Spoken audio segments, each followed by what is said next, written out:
नमस्कार दोस्तों, क्या हाल चाल, कैसे आप सभी लोग। एक बार फिर से आप सभी का स्वागत करते हैं मिशन 2027 बैच में। मेरे साथी, जैसा कि आप लोगों ने थंबनेल पे देख ही लिया होगा कि आज हम लोग विज्ञान कक्षा 10वीं विज्ञान का पूरा फ्लेवर्स क्या करने वाले हैं, डिस्कशन करने वाले हैं। और आज समझेंगे हम लोग पूरे इस मिशन 2027 सीरीज में कैसे हम लोग विज्ञान को पढ़ेंगे। जिस तरह से हम लोग गणित की कक्षाएं चालू हुई थी हमारी, उसी तरह से आज विज्ञान की भी कक्षाएं शुरू हो जाएंगी। और हफ्ते में यानी कि एक सप्ताह में 3 दिन मैथ की क्लासेस जाएंगे और 3 दिन विज्ञान की क्लासेस जाएंगे।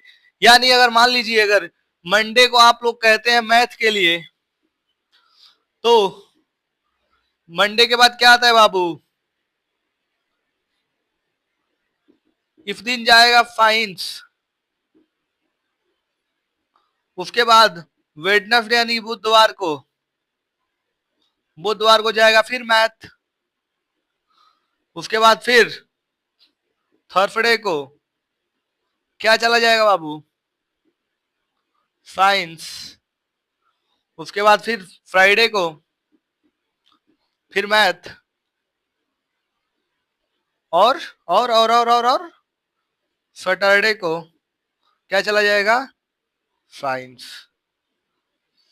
तो मेरे साथी, आप लोग को बस यही चीज थोड़ी सी है, ये जो चीज जाननी थी कि बेसिकली हम लोग क्या, जो मंडे को यानी कि सोमवार को हमारी मैथ, फिर मंगलवार को हमारा विज्ञान, बुधवार को फिर मैथ, और बृहस्पतिवार को फिर विज्ञान, और शुक्रवार को फिर मैथ, और अंतिम सैटरडे को क्या रहेगा हमारा? फिर विज्ञान रहेगा। साथ ही ये जो चीजें हैं थोड़ी कॉम्प्लिकेटिव है आप लोगों के लिए, ठीक, लेकिन ये विज्ञान भी पढ़ना जरूरी होता है, हाँ, क्योंकि जितना गणित का वहां पे रोल रहता है अच्छे नंबर लाने के लिए, उतना ही विज्ञान का भी रोल होता है। तो आप लोग को गणित भी पढ़ना है और विज्ञान भी पढ़ना है, और इसके साथ साथ हिंदी, अंग्रेजी और एसएसटी को भी नहीं भूलना है। ठीक है साथी? तो अभी मेरी एक टीम आ रही है, यानी कि एक दो लोग से बात हुई है मेरी, ज्वाइन करने के लिए बोल रहे हैं लोग। एक इंग्लिश के टीचर हैं सर, तो उनसे अभी हम बातचीत कर रहे हैं। तो अगर आ जाते हैं तो आप लोग के मिशन 2027 बैच में इंग्लिश की भी क्लासेज शुरू हो जाएंगी और हिंदी की भी क्लासेज शुरू हो जाएंगी। बेसिकली फिलहाल तो गणित और विज्ञान की क्लासेज अब दोबारा से शुरू हो जाएंगी। गणित की क्लासेज तो आप लोग चल रही है, दूसरा चैप्टर चल रहा है उसमें, ठीक है? तो थोड़ा थोड़ा करके ही, धीरे धीरे करके आप लोगों को चीजें बताई जाएंगी, ठीक है? तो बेसिकली आज के इस लेक्चर का मतलब क्या है उसको आप जानिएगा।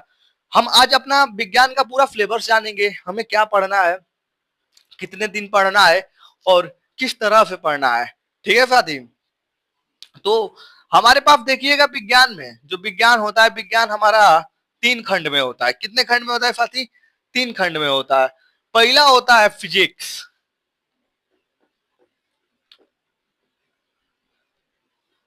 उसके बाद आ जाता है केमिस्ट्री, उसके बाद आ जाता है साथी बायो। देखिएगा, जिसको हिंदी में नहीं पता इसको बोला जाता है भौतिकी, भौतिकी। और केमिस्ट्री को बोला जाता है रसायन। अरे ठीक है, भौतिकी विज्ञान, ठीक है, इसको रसायन विज्ञान। और ये बायोलॉजी को क्या बोला जाता था? जीव विज्ञान, ठीक है? तो ये बेसिकली हमारे पास फिजिक्स, केमिस्ट्री और बायोलॉजी होती हैं। 3 विषय होता है, यानी कि 3, इसमें एक ही साइंस की बुक एक ही होती है, मोटी सी होती है, और उसमें हमारे पास 3 सब्जेक्ट होते हैं। अब सभी सब्जेक्ट के 4-4 चैप्टर होते हैं। कितने चैप्टर होते हैं साथी? 4-4 चैप्टर होते हैं। यानी फिजिक्स के भी कितने चैप्टर? 4 चैप्टर। और इसी तरह इसके भी कितने? 4 चैप्टर। और जीव विज्ञान के भी कितने? 4 चैप्टर, ठीक है? तो जो 4-4 चैप्टर होते हैं, इनमें 4-4 चैप्टर कितने इंपॉर्टेंट होते हैं, कितने इंपॉर्टेंट नहीं होते हैं, इसके बारे में जानेंगे और उन सारे चैप्टर के नाम जानेंगे। यानी basically moral of the story ये है कि पूरे साल हमको कैसे पढ़ना है विज्ञान को, उसके बारे में हम आज जानने वाले हैं, ठीक? तो अब हमारे पास देखिएगा, भौतिक विज्ञान में जो पहला चैप्टर आता है वो आता है प्रकाश। क्या आता है? प्रकाश। और ये प्रकाश बहुत लंबा चैप्टर है, ठीक है? इसी में प्रकाश में आपके आ जाएंगे अपवर्तन, परावर्तन, ठीक। अपवर्तन परावर्तन दो चीजें आ जाएंगी इसी में, विवर्तन भी आ जाता है, ठीक है ना। इसी में आ जाएगा लेंस सूत्र, दर्पण सूत्र, सब कुछ इसमें बहुत एक तो बोला जाए तो एग्जाम व्यू से बहुत ही इंपॉर्टेंट चैप्टर है। और यहाँ पे सवाल हर साल आते हैं और हर बार आते हैं और वही आते हैं जो हम बताते हैं, ठीक है। उसके बाद हमारे पास अगला आएगा मानव नेत्र। क्या आएगा दूसरा? दूसरा आता है मानव नेत्र। मानव नेत्र मतलब ये हम बस आपको शॉर्ट में दिखा बता रहे हैं कौन सा चैप्टर है। अब इसे अगर इसको आप लोग देखिएगा एनसीईआरटी में तो लिखा रहेगा मानव नेत्र तथा रंग बिरंगा संसार। मानव नेत्र तथा रंग बिरंगा क्या बाबू? हाँ, संसार, ठीक बानू, समझ में आवत बा ना यहाँ तक की बात। उसके बाद आ जाएगा दो चैप्टर प्रकाश से रिलेटेड होते हैं और दो चैप्टर विद्युत से, जो हमारे पास विद्युत धारा और होती है उससे रिलेटेड होते हैं। तो एक और आ जाता है विद्युत और एक हो जाता है विद्युत चुंब, और वो चुंबकीय पे रहता है। वो किस पे प्रभाव हो रहता है? वो विद्युत चुंबकीय, विद्युत चुंबकीय प्रभाव। ये जो हमारे पास चार चैप्टर होते हैं ये किसके होते हैं? फिजिक्स के होते हैं। और अगर अच्छे से आप पढ़िएगा, अगर ध्यान से पढ़िएगा तो ये चारों चैप्टर बहुत अच्छे होते हैं, बहुत सस्ते होते हैं और पूरे के पूरे नंबर देकर चले भी जाते हैं। लगभग लगभग पेपर में यहाँ से आता है आपका 26 नंबर से, 26 नंबर के करीब आता है यहाँ से, 25-26 नंबर के करीब यहाँ से आता है आपके इस वाले सेक्शन से, फिजिक्स से, ठीक। नेक्स्ट अगर जाइएगा आप तो चलते हैं हम लोग केमिस्ट्री में। तो केमिस्ट्री में भी चार चैप्टर मैंने बताया है ना, केमिस्ट्री में भी एक चार चैप्टर है। Hello mike test, mike is okay, everything is okay, okay. तो ये जो केमिस्ट्री होता है, केमिस्ट्री में पहला ही चैप्टर है रासायनिक बंध, नहीं रासायनिक अभिक्रिया होगा मेरे ख्याल से, एक मिनट, रासायनिक अभिक्रिया, रासायनिक अभिक्रिया एवं समीकरण। इसके बाद जो दूसरा चैप्टर है वो है अम्ल तथा क्षार, अम्ल क्षार और लवण भी है उसमें, अम्ल क्षार और लवण। इसके बाद जो हमारे पास तीसरा चैप्टर आता है वो आता है धातु और अधातु, धातु और अधातु। जो तीसरा चैप्टर है धातु और अधातु, और ये भी यकीन मानिए एक अच्छा चैप्टर होता है। और ये जो चौथा चैप्टर आ जाता है हमारे पास, एक तो सुपर इंपोर्टेंट में माना जाता है और ये आपका केमिस्ट्री का बेस होता है, लेकिन इसको पता नहीं लोग क्यों लास्ट में रखे हैं, ठीक है ना। आवर्त सारणी क्या हो जाती है? आवर्त नहीं, सॉरी, कार्बन एवं उसके यौगिक, कार्बन और उसके यौगिक, कार्बन और उसके यौगिक।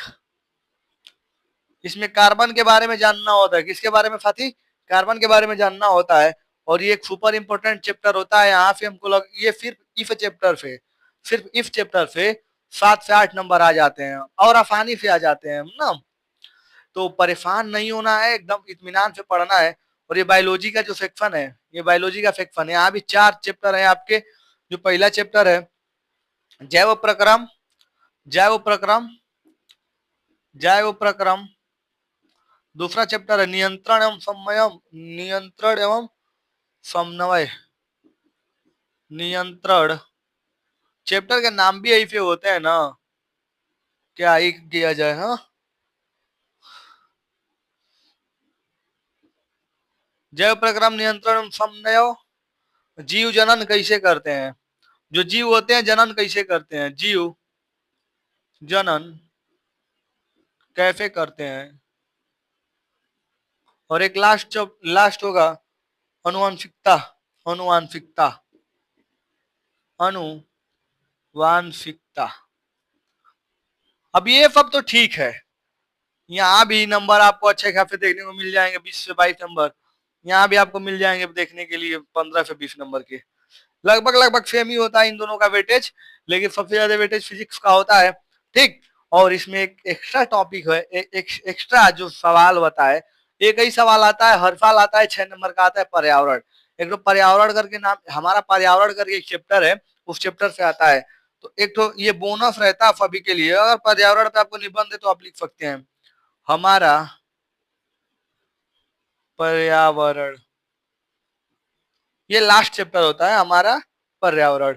ये हमारे पास टोटल बेसिकली ढंग से पढ़ने के लिए 12 चैप्टर होते हैं, और अगर आप ऐसे एनसीईआरटी देखिएगा तो उसमें आपको 13 चैप्टर दिख जाएंगे।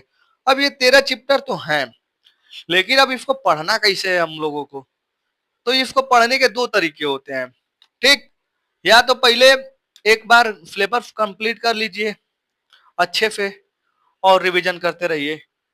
दूसरा है एक चैप्टर कंप्लीट किए, पूरा का पूरा पीवाईक्यू लगा के एकदम खत्म, पूरा उसको जड़ से खत्म कर दिए, बस उसको रिवीजन करते रहिए।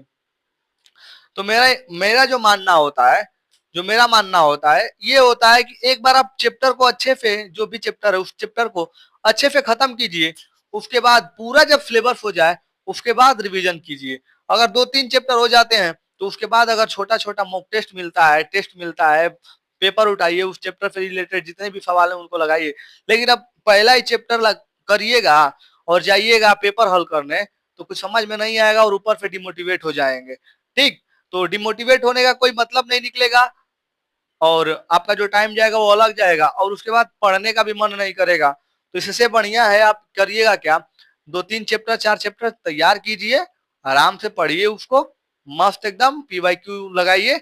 और बाकी हम तो है हैं, और ज्यादा समय नहीं ले रहे हैं आप लोगों का, बस एक छोटी सी इंफॉर्मेशन थी, तो इस इंफॉर्मेशन को यहीं पे समाप्त करते हैं। मिलते हैं नेक्स्ट क्लास में, यानी कि पहली क्लास में। और हम लोग शुरू करेंगे पहले क्या, पहले हम लोग को शुरू करना है केमिस्ट्री। क्या शुरू करना है साथी? केमिस्ट्री। और केमिस्ट्री का पहला चैप्टर रासायनिक अभिक्रिया एवं समीकरण। तो साथी जो हमारे पास एक दिन के बाद यानी कि कल के बाद परसों जो क्लास आएगी उसमें हम लोग का पहला सवाल रहेगा, पहला चैप्टर रहेगा रासायनिक अभिक्रिया एवं समीकरण। और इसी पे हम लोग क्या करेंगे, अच्छे से पढ़ाई लिखाई करेंगे, ठीक है। तो घर पे रहिए, स्वस्थ रहिए, मस्त रहिए और पढ़ाई लिखाई करते रहिए, और हमसे 7 बजे शाम को जरूर जुड़िए। मिलते हैं कल परसों शाम 7 बजे रासायनिक अभिक्रिया एवं समीकरण में। तब तक के लिए बाय बाय। घर पे रहें, स्वस्थ रहें, मस्त रहें, पढ़ाई लिखाई करते रहें। इस साल हमारा एक नारा चल रहा है, अब की बार 500 पार, अब की बार 500 पार। इस नारे को आप इतना ट्रेंडिंग में ला दीजिएगा, कमेंट बॉक्स में सभी लोग लिख दीजिएगा जितने लोग भी पढ़ाई लिखाई कर रहे हैं, ठीक है साथी। तो मिलते हैं नेक्स्ट क्लास में, तब तक के लिए बाय बाय।